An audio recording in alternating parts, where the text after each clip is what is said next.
নমস্কার, মমতাজ কিচেনে আপনাদের সবাইকে স্বাগত জানাই। আজকে আমি একেবারে একটি নতুন রেসিপির ভিডিও নিয়ে চলে এসেছি। তার জন্য পুরো ভিডিওটি দেখার অনুরোধ রইল। এখানে আমি চালের আটার রুটি বানাবো।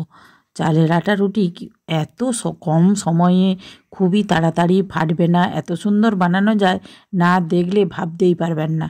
এখানে আমি চালের রুটি দিয়ে মাংস খাওয়ার জন্য মাংস রান্না করছি। এই মুরগি মাংসটা দেখছেন, এইটা 6 কেজি ওজনের একটি মুরগি। ওই 6 কেজি মুরগিটি কেটেছিল, আমরা 1.5 কেজি মাংস নিয়েছি।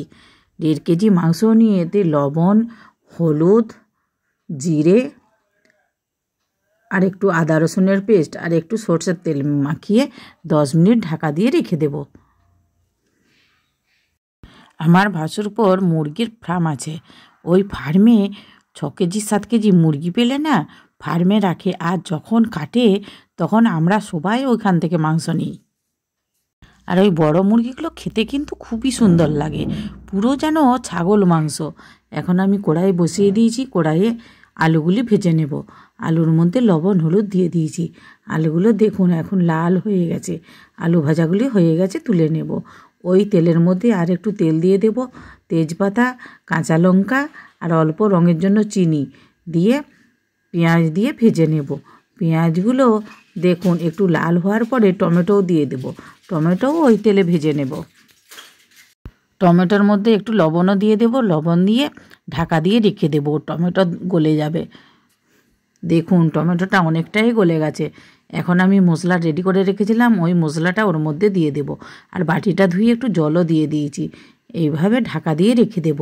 দেখুন কত সুন্দর মশলা থেকে তেল ছেড়ে এসছে। এইভাবে ঢাকা দিয়ে দিয়ে 5 মিনিট ধরে আমি মশলাটি কষাবো। দেখুন সম্পূর্ণ মশলাটি এখন আমার কষানো হয়ে গেছে। এখন মাংসটি 10 মিনিট রেস্ট রাখা হয়ে গেছে। এখন এই মশলার মধ্যে মাংসটি দিয়ে দেব। মাংসটি দিয়ে খুব ভালো করে কষে নেব। মাংস কষতে কষতে দেখবেন অনেক জল বের হয়। ওই জলটা যতক্ষণ না মরবে ততক্ষণ মাংস কষতে হবে। ওই জলটা থাকলে মাংস রান্না খুব একটা ভালো হয় না। মাঝে মাঝে ঢাকা দেব আর খুলে নাড়াচাড়া করে নেব। দেখুন মাংসটা অনেকটাই কষানো হয়ে গেছে। এর মধ্যে আলু দিয়েও একটু নাড়াচাড়া করে নেব, দিয়ে জল দিয়ে সিদ্ধ করতে দেব। আর এখানে আমি গোটাকত রসুন দিচ্ছি। মাংসর সাথে রসুনটা খেতে কিন্তু খুব ভালো লাগে, তাই রসুনটা দিলাম। আমি এখানে ছাড়িয়ে দিচ্ছি, আপনারা গোটা রসুনও দিতে পারেন। মাংসের মধ্যে জল দিয়ে দিয়েছি, চলুন মাংস এখন সিদ্ধ হোক। এখন আমি পাশের ওভেনে আরেকটি কড়াই বসিয়ে দেব রুটি করার জন্য। এখানে আমি 1 কাপ চালের আটার রুটি করব, তার জন্য 2 কাপ জল দিলাম আর লবণ দিলাম। জল খুব ভালো করে ফুটে এলে তারপর চালের গুঁড়ি দেব। চালের গুঁড়ি দেওয়ার পরে অনবরত এইভাবে নাড়িয়ে যেতে হবে, নাহলে তলে লেগে যেতে পারে। তাই নাড়িয়ে নাড়িয়ে একটা মণ্ড তৈরি হবে। মণ্ড হওয়ার পরে তারপরে নামিয়ে নেব। আর এই কাজটা পুরো কম আঁচে করতে হবে। দেখুন এইটি এখন খুব ভালো করে মাখা হয়ে গেছে। এখন একটি থালায় ঢেলে নেব। থালায় ঢেলে নিয়ে এই গরম গরম অবস্থাতেই অল্প গুঁড়ি দিয়ে মেখে নেব। গরম গরম মাখলে মানে রুটিটা একটু ফাটবেও না, আর রুটিটা কিন্তু খুব সুন্দর হবে। দেখছেন গরমে হাত দিয়ে যাচ্ছেন, সেই অবস্থাতেই আমি মেখে যাচ্ছি।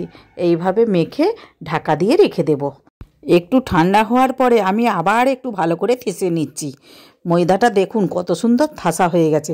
এখন আমি একটু করে নিয়ে এইভাবে চাকিতে ভালো করে থাসবো আর একটি করে বেলে যাব। আমি কিভাবে করছি আপনারা দেখুন।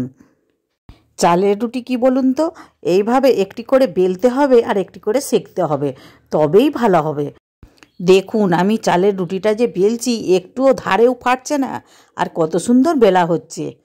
আর রুটিটা খেতে এত নরম হবে, না করে খেলে ভাবতেই পারবেন না।